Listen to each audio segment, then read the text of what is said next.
The lights were blinding, the music thundered through the hall, and Elvis Presley stood center stage, larger than life, dazzling in the spotlight. His white jumpsuit stitched with rhinestones and gold trim shimmered under the beams as though it were made for the heavens themselves. The crowd roared in waves, their voices colliding with the king's powerful sound. This was Vegas. This was Elvis at the height of his legend.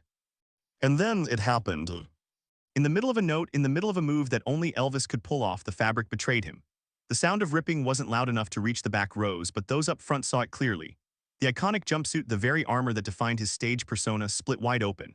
For a heartbeat, time froze. Elvis, the man who could command any audience, stood exposed not by voice or gesture, but by a wardrobe malfunction that no one could have predicted. Gasps rippled through the crowd. Some fans stifled laughter, others leaned forward in disbelief.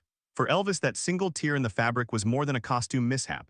It was like his carefully built image, stitched together with years of sweat, pressure, and expectation, had suddenly burst at the seams.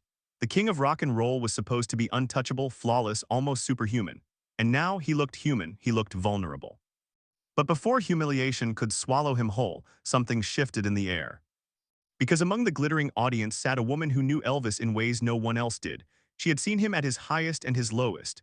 She had been there through the storms and the silence, the triumphs and the heartbreaks. Priscilla Presley, his former wife, his lifelong confidant, the mother of his only child, locked eyes on him from her seat. And she did something no one expected. She laughed, not cruelly, not mockingly, but with the warmth of someone who knew the man beneath the rhinestones. And then she clapped, slowly at first, deliberately, almost like she was giving him permission to laugh at himself too. Her hands rang out in defiance of embarrassment, in defiance of shame. She wasn't just a spectator, she was his anchor in that fragile moment. The crowd followed her lead. First a trickle of applause, then a swell, then an eruption of cheers so loud the walls of the venue trembled. What began as shock turned into celebration. What could have been humiliation transformed into one of the most unforgettable moments of Elvis's career. For Elvis, those seconds stretched like an eternity. He had always lived with the pressure of perfection. Every show, every outfit, every note had to be flawless. His fans didn't just come for music, they came for the myth. And when that myth threatened to crack, he feared the illusion would collapse with it. But then came Priscilla's reaction, a reminder that the people who loved him didn't love him because of a stitched costume or a polished image. They loved him because he was human. Because even legends stumble. And in that split second of realization, Elvis did what only he could do. He leaned into it. He smiled, shifted his weight, and carried on singing as though the tear in his suit was just another part of the show. The crowd wasn't laughing at him anymore, they were laughing with him, cheering him, lifting him higher than before. That's the paradox of the king. The more vulnerable he became, the more untouchable he seemed. His voice soared above the noise, but the story wasn't just in the song anymore, it was in the way he handled the unexpected. The ripped jumpsuit was no longer a flaw. It was proof that even in the most embarrassing moments, Elvis Presley could command the stage like no one else on earth. But here's the real secret. It wasn't just Elvis who turned the moment around, it was Priscilla. In that instant, her reaction changed everything. She could have looked away, she could have cringed in silence. Instead, she lifted him and in doing so gave permission for the audience to lift him too. For one night, the bond between them, fractured by divorce but still unbroken in spirit, played out in front of thousands. The jumpsuit tear could have been a disaster. Instead, it became the tear heard round the world, a moment fans would whisper about, laugh about, and cherish for decades, because it wasn't just fabric ripping. It was a glimpse behind the rhinestones, behind the myth, to the man himself. And thanks to Priscilla's instinct, that man walked away not diminished but greater than ever. And yet this was only the beginning. What seemed like a wardrobe mishap would soon open the door to something deeper.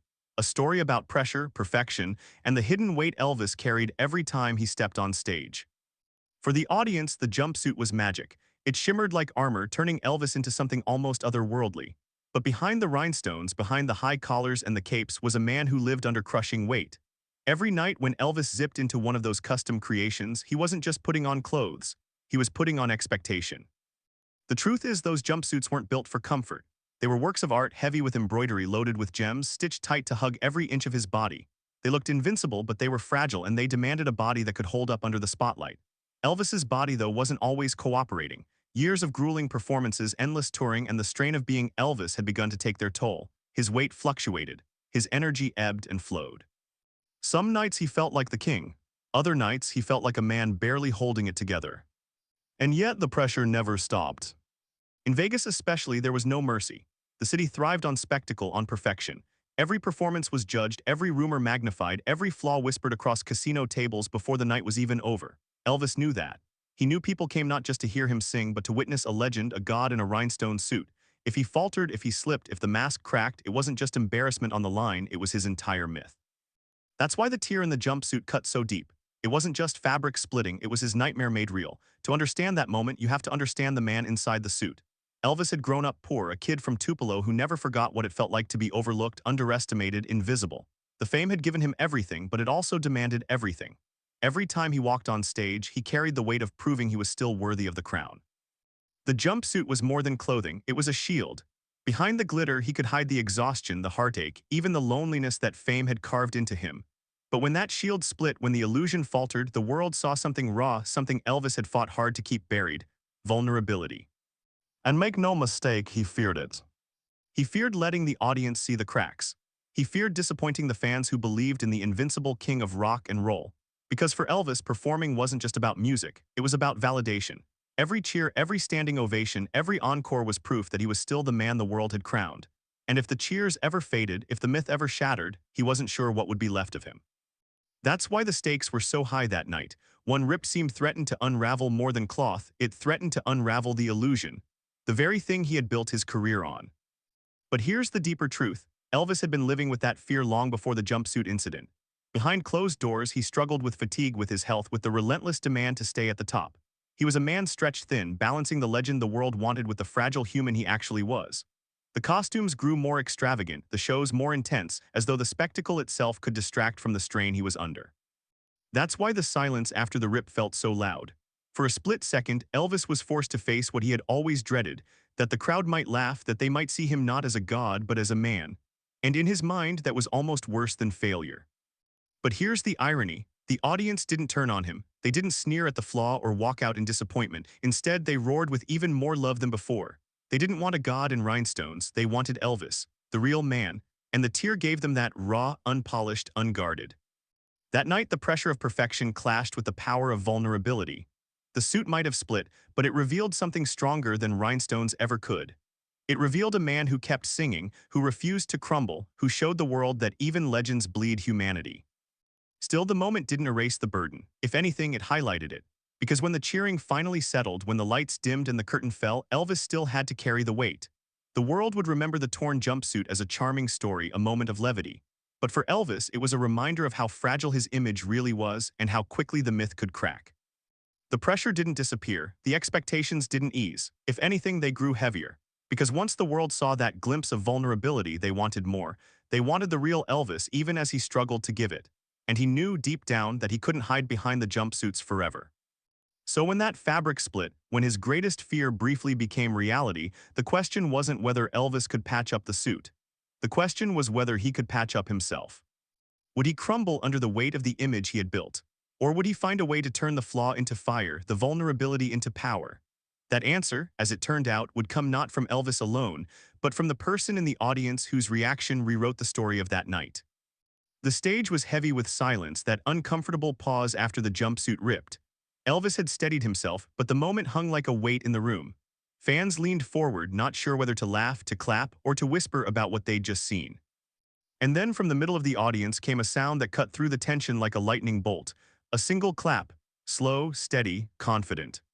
It was Priscilla. She rose slightly from her seat, her hands coming together in deliberate rhythm.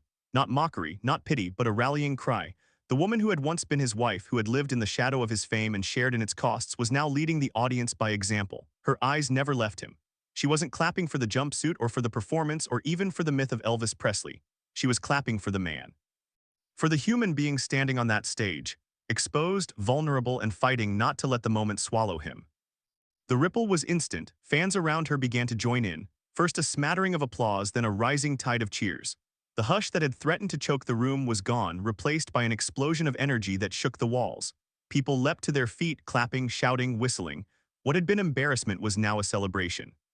And Elvis felt it. The panic that had clawed at his chest eased as he realized the crowd wasn't laughing at him, they were lifting him. And at the center of it all was Priscilla, who had turned what could have been his worst humiliation into one of his most triumphant moments. This wasn't just about a wardrobe malfunction. This was about history. Elvis and Priscilla had been divorced for years by this point. Their marriage had ended under the crushing weight of fame, distance, and temptation. And yet, no matter what had passed between them, no matter how the tabloids spun their story, their bond was undeniable. They shared a child. They shared years of life that no one else could ever fully understand. Priscilla knew Elvis better than almost anyone, the insecurities behind the swagger, the private struggles behind the public crown. So when she saw him falter that night, her instinct wasn't to recoil in embarrassment.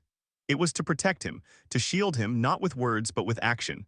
She gave the audience permission to cheer, permission to laugh with love, permission to embrace the man behind the myth. The crowd followed her lead like a wave, and Elvis, ever the performer, knew exactly what to do with it. He grinned, gave a playful shrug, and leaned into the joke, shifting his stance as if to say, "Well, folks, this is me, rhinestones and all." The audience roared even louder, a storm of applause fueled by Priscilla's spark. For those in the room, the energy was unforgettable. Fans would later say it felt like being part of a family, like sharing in a secret that bound everyone together. Elvis wasn't just the king that night, he was one of them, human, flawed, but still magnetic. And the person who made that connection possible was Priscilla. Think about the irony. By that time their romance was over, but the respect between them was not. She could have easily let him fend for himself, she could have chosen silence. Instead, she chose solidarity. It was a reminder to everyone watching that love doesn't always vanish with divorce papers. Sometimes it lingers in loyalty, in understanding, in the instinct to stand up for someone even when the world might laugh at them. Priscilla's reaction became legendary not just because of what it did for Elvis, but because of what it revealed about her. She wasn't there as his wife anymore. She was there as someone who had loved him, who had built a life with him, and who refused to let the world reduce him to a punchline. That night, the torn jumpsuit wasn't the headline. The headline was resilience. The headline was loyalty. The headline was the roar of a crowd who realized they weren't just watching a star, they were witnessing a man supported in his most fragile moment by the one person who knew how to hold him up. It's no exaggeration to say the performance turned from near disaster to one of the most celebrated shows of his Vegas years. The audience left buzzing, telling the story of how Elvis didn't just survive the moment, he conquered it. And always woven into the tale was Priscilla. Fans would recall the way she rose, the way her clapping sparked a fire that spread through thousands of people. For Elvis, it was a revelation. He had always believed he had to hold the myth together alone to keep the mask from slipping at any cost. But that night showed him something different. Sometimes vulnerability doesn't weaken a legend, it strengthens it. And sometimes the most powerful applause comes not when everything goes right, but when it goes wrong and someone you love chooses to stand with you. That's why the moment lives on, not just because of the tear in the fabric, but because of the bond it revealed. A bond that outlived marriage, outlived scandal, outlived the stage itself. And yet the story doesn't end there. What began as embarrassment became redemption, but its true legacy would echo far beyond the walls of that Vegas showroom. By the time the final note rang out and the curtain closed, what began as a potential disaster had already transformed into legend. Word of the jumpsuit rip spread faster than the encore itself. Fans left the showroom buzzing, telling and retelling the story with laughter and awe. It wasn't just a concert anymore, it was history in motion. In the days that followed, the story leaked into tabloids, radio chatter, and Vegas gossip columns. Headlines tried to play it for laughs. Elvis bears it all on stage, they teased, but the fans who had been there knew better. They didn't speak of embarrassment, they spoke of resilience. They told their friends about how Elvis had turned the slip into swagger, how Priscilla's clap had electrified the audience, how the night became unforgettable because of the flaw, not in spite of it. And Elvis himself leaned into it. Instead of shoving the moment into the shadows, he embraced it. He joked about it in interviews. He teased his fans about wardrobe malfunctions before they even had a name. That was the genius of Elvis. He could take the kind of stumble that would ruin another performer and spin it into charm. Vulnerability didn't break the myth, it deepened it. Because here's the truth, perfection is cold, it creates distance. But imperfection, that's where connection lives. For years, Elvis had been the untouchable king. That night, the king became one of the people, and fans loved him more for it. But the story didn't just stop at the torn jumpsuit. The real spark came from Priscilla's reaction.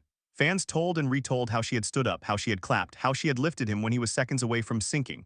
The image of her cheering him on became part of Presley lore.